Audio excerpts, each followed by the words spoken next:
Guys, the unemployment numbers for young workers, ages 22 to 25 specifically, are looking really bad. AI is just completely eating up their job opportunities. All these entry-level roles are just being removed.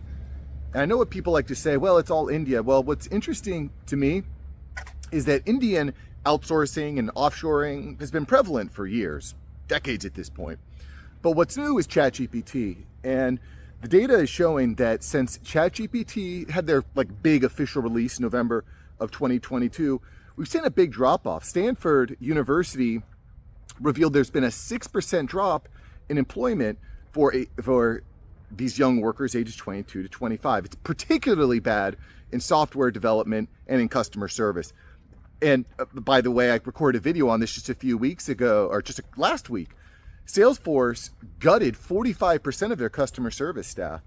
Customer service, guys, I think is one of the easiest, most quick ways of implementing AI into your systems. This, I use HubSpot for a couple of my clients, one of my bigger clients, and their AI response is just so great. I don't have to wait on hold for a ton of time. I can just use their AI bot, or I just use ChatGPT to get my questions answered. And traditionally, that would have been a 1-800 phone call sitting on hold. It would have taken an hour of my time. It would have taken their resources to handle. In any event, a lot of that is now being handled by AI and customer service. I also, by the way, the data is so staggering for these young workers. I recorded another video. I'll post a link to it up here that shows that the college graduate unemployment rate has skyrocketed from 5.8% to 6.6% just this year. Just this year, a 15% increase in unemployment rate for college graduates just this year, just in the last several months, which is really shocking. But why is this happening? Guys, it's right there in front of you. AI is so good at book learning, which are the main skills that college graduates are coming out with. They're not coming out with wisdom. They're not coming out with experience. They're coming out with book learning. They've read, they've done homework, they have a lot of theoretical knowledge. This is stuff that AI is really good at. I mean, let's put aside that you're actually getting a degree that's relevant and you're learning skills that are relevant. One of the problems with curriculum is that you're learning skills that might have been relevant over the last 5 years, but are they teaching the skills that are going to be relevant over the next 5 years? This is a big question I think that our educational institutions need to tackle right now. But what I think is also interesting is this recent report, and we're going to throw a study up on here. There was a recent report coming out of the UK that is very interesting. We're looking at specific data here. But one of the things I think is interesting, according to the data from Adzuna, is they show that the number of entry-level jobs is down by 32%. So if you were to go out and try to find an entry-level job, those jobs are available in a much lower percentage. They have decreased by 32%. There was also a survey done by this company, Yugo. They're a very large student housing organization, and they found that out of 7,000 students that they surveyed, that 4 out of 5, 80% were terrified of AI making them redundant. So, and I don't want to just go on here and say fear-mongering.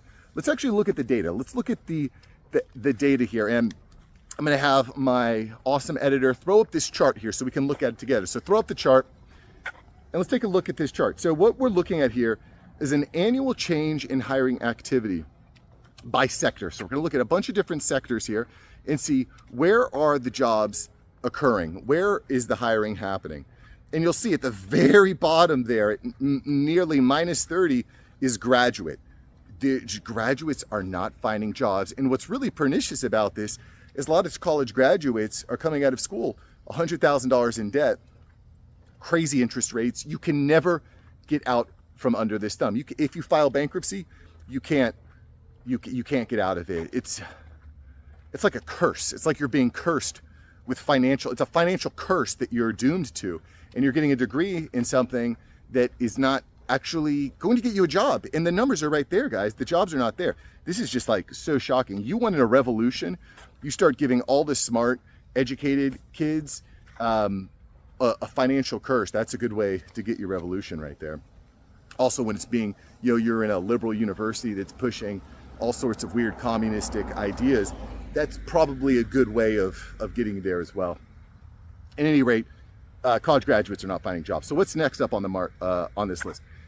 Scientific, math-based roles, customer service, which we talked about, accounting and finance, where you're dealing with lots of large numbers using AI to interpret and make predictions, actuaries, etc. IT, again, kind of in the customer service realm, but AI bots are just really effective at answering questions and solving problems. I mean, it is unbelievable. I just, basically any problem I have around the house, and this is anecdotal, but just about any problem I have around the house, I take a picture of the problem, I ask Chatgpt what to do about it, and it fixes it. I'll give you an example. Just last night, my wife was complaining that the handle to her iron was sticky, and she couldn't solve it. She tried washing it, blah, blah, blah.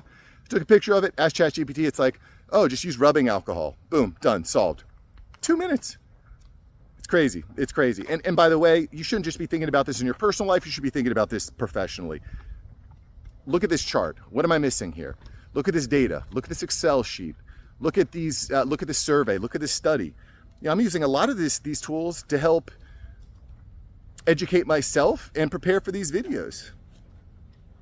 I'm not afraid to admit it. AI is the most powerful tool in human history. You think I would not be using it as I prepare and grow this YouTube channel that's reaching tens of thousands of people? You think I would not be using AI to create a better newsletter, which you should sign up for, by the way, the AI update? You think I would not be using it? Of course I am, but I digress. What else do we see on here? Administrative, PR, advertising, marketing. I'm in marketing, so that's a red flag for me. That's a red flag for me that the marketing jobs are not there. Again, we're going to talk about how to address these problems of seeing your job being wiped out. I actually recorded a video on marketing and advertising because one of the things that Meta wants to do is they want to roll out a full AI ad suite. So you don't necessarily need to hire a marketing agency or an advertising agency. You can just simply go onto Facebook, say what you want to sell, and it will go out and find your audience. It'll make ads automatically. It'll test the ads. It's going to do it all automatically. That being said, you're going to need conversion tracking. You're going to need to be able to convert your customer acquisition cost, your return on ad spend, your multi-channel attribution. So it's a little bit, marketing is a little bit more complex than just running a Facebook ad and seeing that it doesn't work. I digress. HR and recruitment, obviously that's being altered dramatically. I recorded a video on McDonald's. They've used AI. I'll put a link to this video here. It's crazy.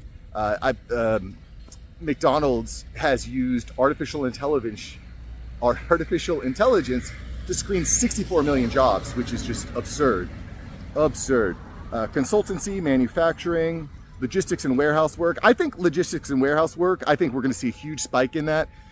Amazon is using over 1 million robots in their warehouses. I think that we're going to see a huge reduction in the amount of warehouse workers here over the coming years.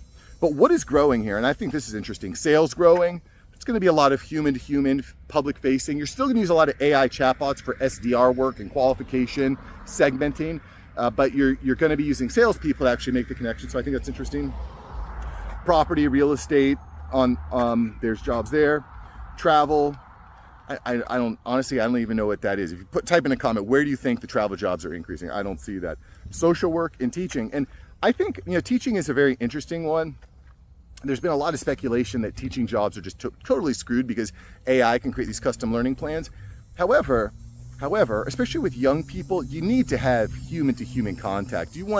I don't want my kid just sitting in front of a screen all day, poking buttons, communicating with his AI teacher. I don't think that's going to be healthy long-term. In fact, when you look at what's happened with social media, I think we can agree that just putting a kid in front of a screen and hoping and praying is not a good strategy. In any event, I think what you're seeing in education is a combination of teacher, 25 kids in the class, and you can put one of the kids, a couple of your more at-risk kids that aren't learning, you can give them an AI tutor to help keep them up and keep them engaged. So I think that'll happen. So anyway, I thought this is a really interesting chart. I'm glad to share it with you.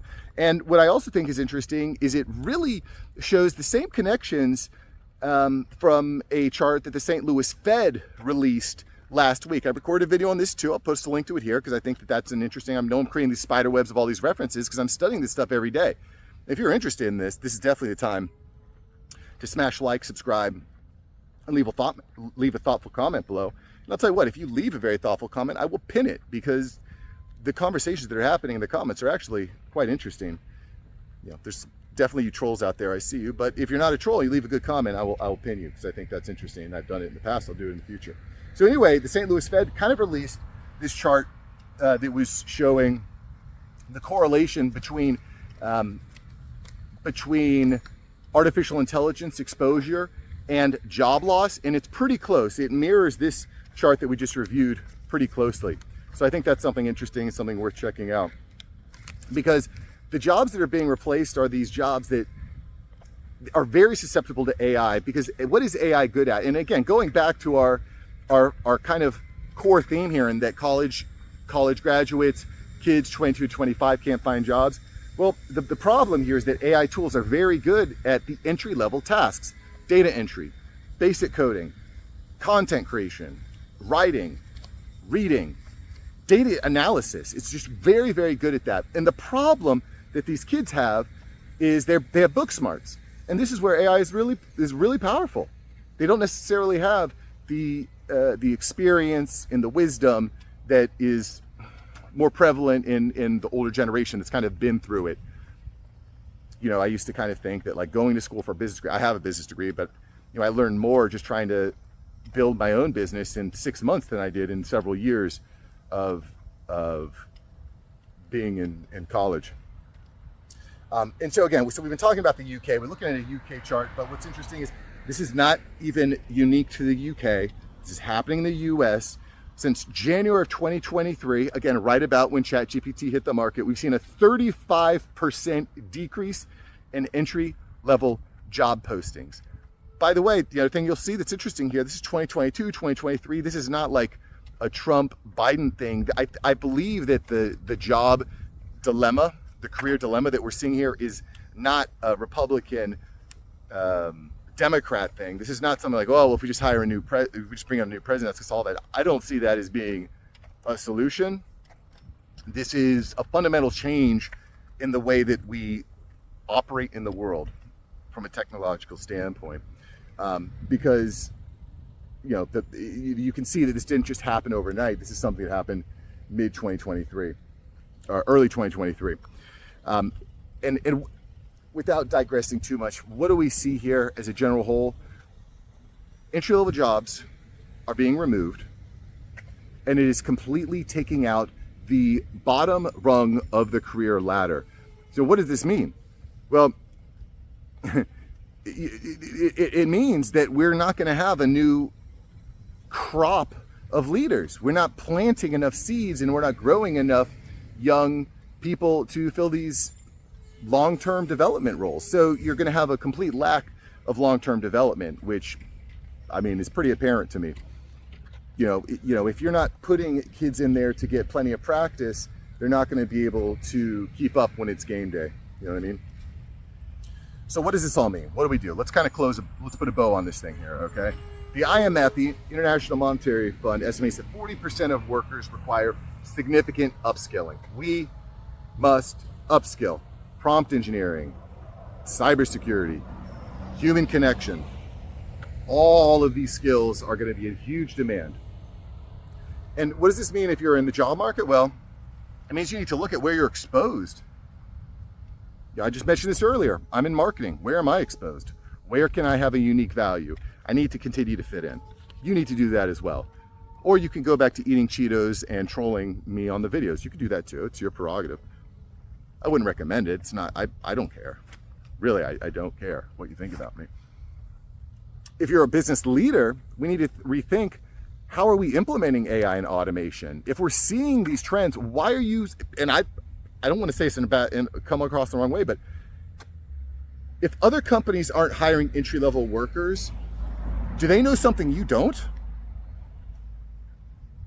I think this is a legitimate question. You keep hiring humans while other companies are implementing AI into their systems at an 80% cost reduction. Why are you doing things the old way? Is there a reason? Is that a competitive advantage for you? Are you exposed? I think as business leaders, we absolutely need to be thinking about this. And we also need to think about how we bring new talent in. Talent, the way we acquire talent is going to be different. It's different now than it's been in the past. CEOs are not bringing on interns anymore. Based on talking and reading articles, everything has changed.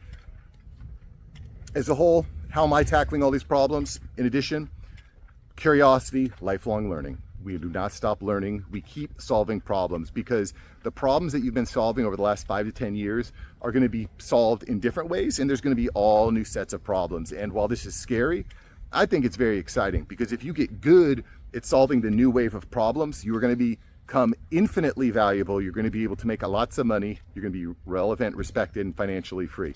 That's what we want to do. Guys, we need to double down on relationships. The people we know matter a lot, especially if you're a young kid getting out of college or college graduate. It's been shown that kids that are employees that get referred to jobs by a human, by a person, based on relationships, are 4 times more likely to land that job. Your relationships are going to matter a lot. They're going to matter a lot. And then, your digital brand, your digital online brand matters. You don't want to wait till you're on the job hunt to start building out your LinkedIn. And I'm not saying you need to spend all day, every day building out you don't need a podcast to build out podcasting is a good way to build relationships, digital brand, but you don't need to do that. What you do need is to make sure that people know how you're thinking, how you're attacking things, that you're not just interested in how things were done 5 to 10 years ago. You're interested in what's going to happen next. And I think that that's a good way to position yourself. As an employer, as someone who's leading several small teams, I'm interested in people that are curious. They're learning. They're working within the systems. They understand what we're trying to do. They have a shared vision. You kind of understand where I'm coming from here. You don't just want to show up to work and clock in and clock out. You want to be trying to solve interesting problems, and we want to be using AI and automation to do that. And we want to be reassessing and changing. We want to be public about it. We want our boss to know. We want our coworkers to know. Even though Sally from HR might not like you very much, we don't care about Sally. We care about us. We care about our chances in the organization. Other people are going to get jealous when they see you making moves like this.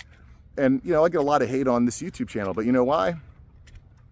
If you're not saying anything that matters, nobody cares. If you're not getting any hate, you're not actually saying anything that matters. So I would encourage you to be public, try new things, be curious, and like and subscribe to the video, of course. And by the way, if you like this video, I think you're really going to like yesterday's video where I go into what's happening in India and offshoring and outsourcing. It's pretty common that people on the channel say, Mark, it's not about AI, it's about offshoring to India. Check out that video. I think you're going to find it interesting. I'll see you there. Peace.